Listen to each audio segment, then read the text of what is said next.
Welcome to the lecture series on policy gradient methods. In this video, we study a simple example with a one-step horizon, and it's just a binary actor. So here is the setup. I have an actor which receives different stimuli. For example, this is stimulus with number 9. And the actor has the choice between two actions, A1 and 2. And for one certain stimulus, like here, stimulus 9, if it takes action number 1, then it would get a reward equal to 3. Now the aim is to play the game, look at different stimuli, take different actions, and optimize directly the reward, the average reward over all stimuli.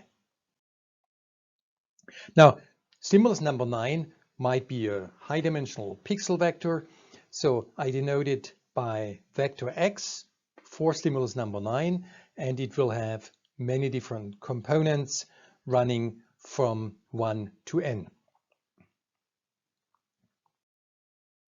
So this is now the setup. We have different stimuli.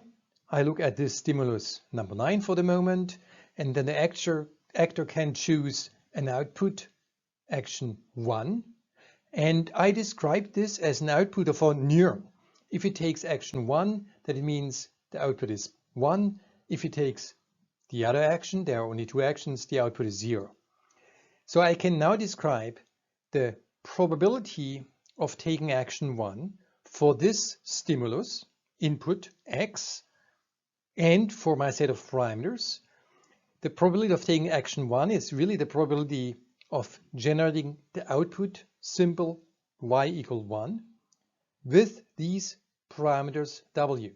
And then this is just the usual sigmoidal function g that connects the total input to this output. The output is now the probability of taking action number 1. And now the aim is we have these parameters and we want to change these parameters w such that we can maximize the expected reward. So this reward here, this expected reward, is a function of w. So this is a function of my vector of weights w. And that's the aim. We want to change the parameters such that the actor on average gets maximum reward. And I suggest that at this stage you pause the video for 1 or 2 minutes or even 10 minutes and you try to solve this. You write down the average reward. This is the first term here. This is the reward for a certain stimulus and a certain output y. And this term here is the policy, and the last term here is just that the probability that a stimulus appears. So you want to change the parameters. You want to change the parameters w so as to maximize this reward, and you do this by gradient descent. And what you will find is a batch rule. And now the question is, can we transform this into an online rule? So take a couple of minutes, between 5 and 10 minutes, and just do these 2 steps of calculations indicated as part A and part B. Take your break, stop the video, put it on pause right now.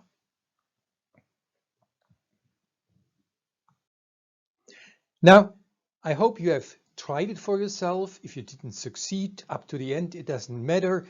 But I want you to do it first yourself before I discuss now the steps of the calculation. So this is my average reward.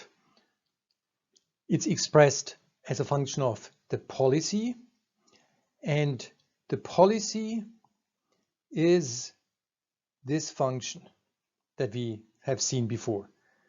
So basically, we plug this in. So there are two possible outputs. One is that the output is y equal 1, which corresponds to taking action A1, and the other possibility is taking action A2. So let's first look at the case where the output is 1. So I keep the sum over all patterns x, and this sum will come with this weight p of x. Okay, and now I have two possibilities for the output, either 0 or 1. Let's start with the case of 1. So in the case that y is equal to 1, then I would get, if y is equal to 1, then I can just copy the policy from over here, and I get g of w times x. We have already made use of the p of x, so what remains is the reward now for r equal 1. So it's a reward for 1 for this stimulus x. And now the other possibility is that we have y equal 0. So let's do that as well. So y equals 0. I would get, for y equals 0, I get 1 minus this, 1 minus g. So I have 1 minus g at the same location w times x. I don't write this. And then this is r of y equal 0 and x. And then I close the big brackets. Now this becomes now my function r. And now you really see that it depends on this parameter w. So now I take the derivative with respect to one specific parameter. Here's the sum over w. K is a dummy variable, dummy index. We sum over k. Let's take the derivative with respect to wj. So delta wj should be, we want to maximize this, so I run proportional to the gradient r bar of w. Okay? So, and now I just copy this, and what you see is I get alpha times, and then it's sum over x, p of x. Then I have a term derivative g prime at this location w times x, I don't write this down, times r of 1 and x. And then I have the derivative of the 1 minus g, which gives me a minus g prime times r of 0 and x. And then I can close my bracket. Now, we use the chain rule. This was the outer part of the chain rule. Now the inner part, I take the derivative of this argument with respect to wj. So what will remain is just the x with the index j. Okay? wj, index j, leads to an update proportional to xj. This is now the batch rule. So part A of the exercise is solved. This is the batch rule. In the next step, we would like to continue and go to the online rule. So now let's go from the batch rule to the online rule. The batch rule that we just have derived is here shown in this equation number 3. So we have a sum over inputs with the corresponding weight, and it looks natural to say at first glance that, well, to get to the online rule, let's just cut out the summation with the corresponding weight and we are done. And now this is wrong. This is wrong. This is wrong for the following reason. We have, when we go from batch to online, we have to take into account the correct statistical weight. So let's go up to our definition, this equation star. We sum over x and we sum over the different output possibilities y. We average over the reward, which depends on x and y. And the correct statistical weight is p of x times policy p of y given x. So that is the total weight, p of y and x. And now in this equation number 3, currently we just have the sum over x with the weight p of x. So we are missing the weight of the corresponding weights of the output. And before we can cut out any sums, we have to get the statistical weight visible and correct. So to do that, let's now start to rewrite the equation. So we have the delta W, which is alpha sum over x p of x. And for the moment, let me pull out the g prime that appears here twice, g prime. And then I have the two terms, and I leave a little bit of space here, and I write r of 1, x minus, and I leave a little bit of space, r of 0, x times xj. I would like to make this weight factor that's missing, and the missing weight factor is the policy p of y given x. I would like to make this visible, and to do that I use the equation 1 up here, and I just put in front of this r of 1, this is y equal 1. In front of this I put a factor of value 1, and I write it in the following form. I write it p of y equal 1 given x w divided by g of w times x. Now, according to equation number 1 up here, this factor is just has a weight of 1. Now the other factor is the possibility that the output is y equals 0. And I now use equation number 2, and I use the same kind of notation.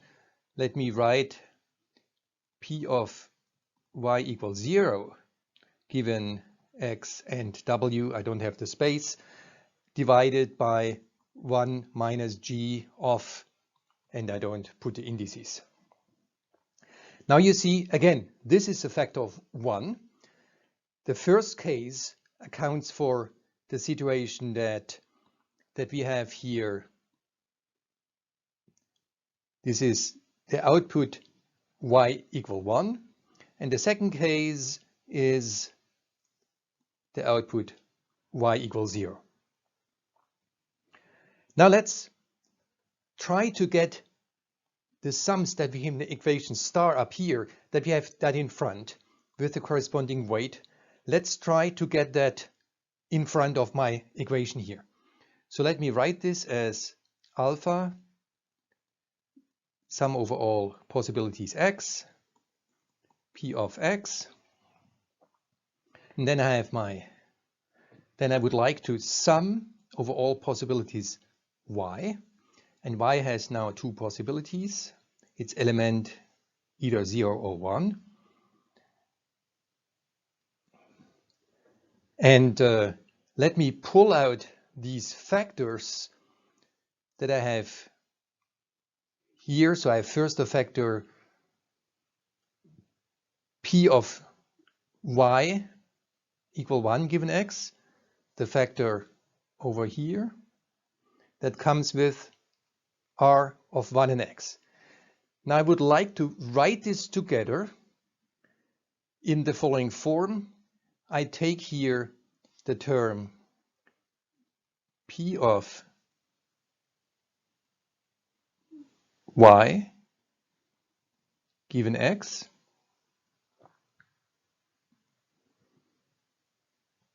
and I write r of y given y and x, and then I still have my g prime.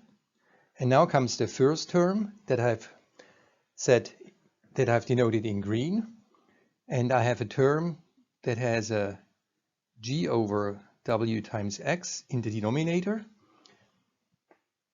But now I have to put in that this term here, is the valid term for the condition y equal 1.